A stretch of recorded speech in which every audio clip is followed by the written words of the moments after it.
After a brief introduction to the third sector and a few of the legal issues particular to it, we're ready to begin talking about the central governance core of the not-for-profit corporation, the board of directors. Boards are made up of people, volunteers who have chosen to serve their communities.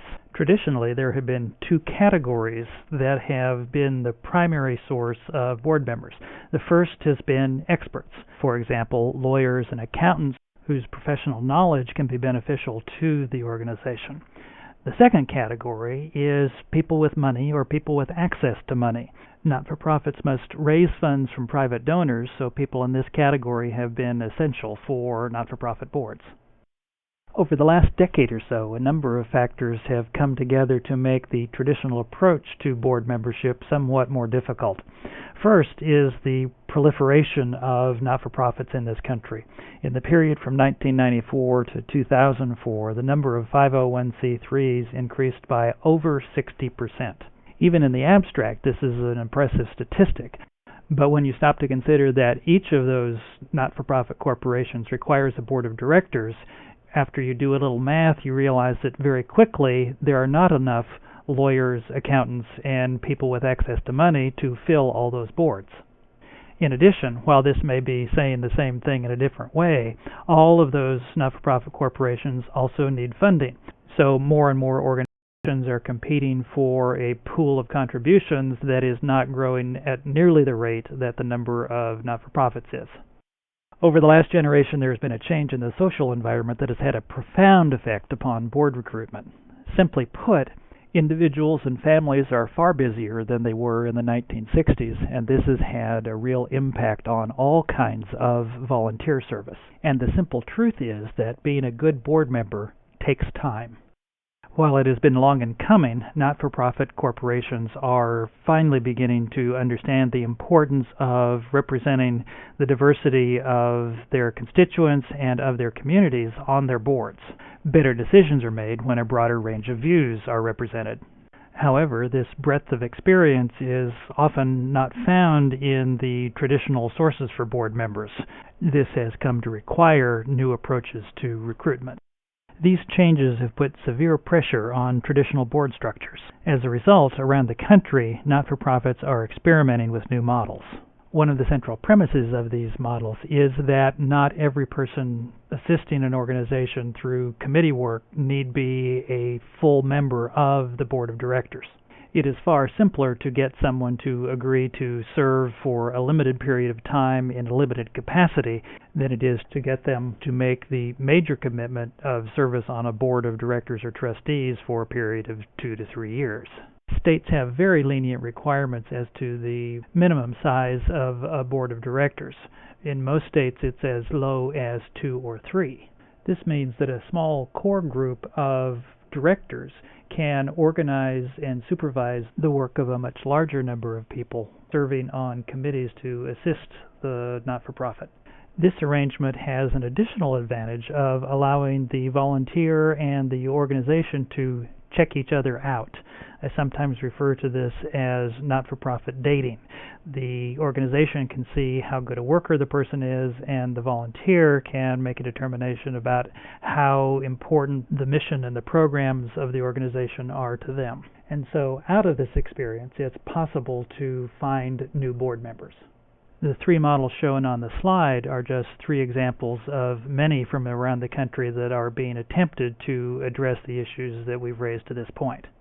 The likelihood is that as we look over the next 20 to 30 years, there will be no one model that will serve for all not-for-profits. Rather, individual not-for-profits will find the approach that works best for them. The pressures around board membership have also led to new procedures around board operations. Increasingly, we are seeing written job descriptions for board members. In addition, we are seeing more and more boards adopting evaluation processes both for the board as a whole and for individual board members. We will have discussions about ways to make these things work later in the course. With that background on board membership and structure, I'd like to spend a little bit of time talking about the collective responsibilities of a board of directors. The first of these is, of course, legal. and that is that the board is responsible for ensuring compliance with all of the laws, the regulations on the local, state, and federal level, and where it's applicable, making sure that the organization is adhering to accrediting agency standards. This applies primarily to institutions of higher education and hospitals, but there are other areas where accrediting standards come into play as well. The next area of board responsibility is policy and governance.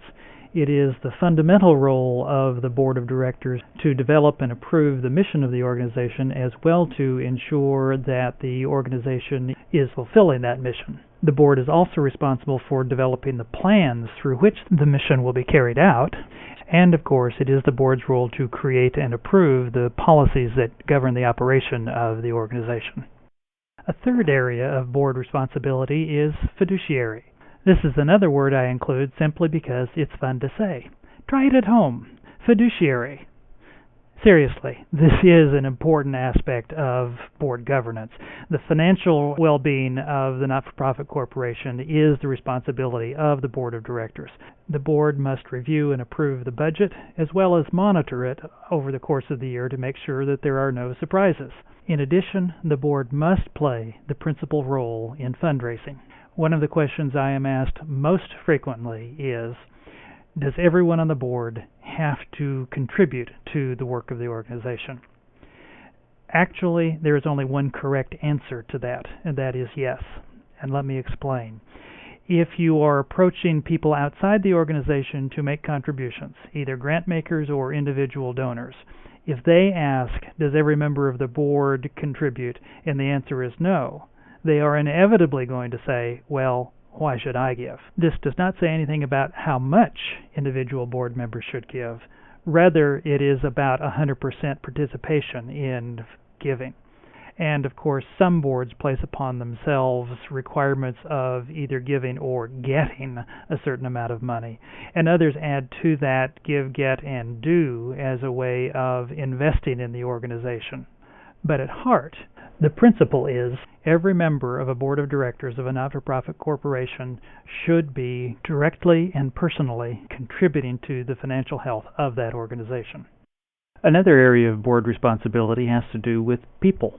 With respect to paid staff, the board's only concern is with the chief executive officer, usually referred to as the executive director.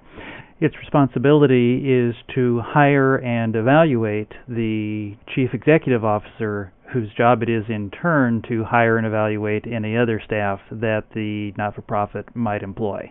It is important for the organization to maintain clarity about these lines of authority. The board is, in effect, the boss of the chief executive officer, and the chief executive officer is the supervisor of all other paid staff positions in the organization.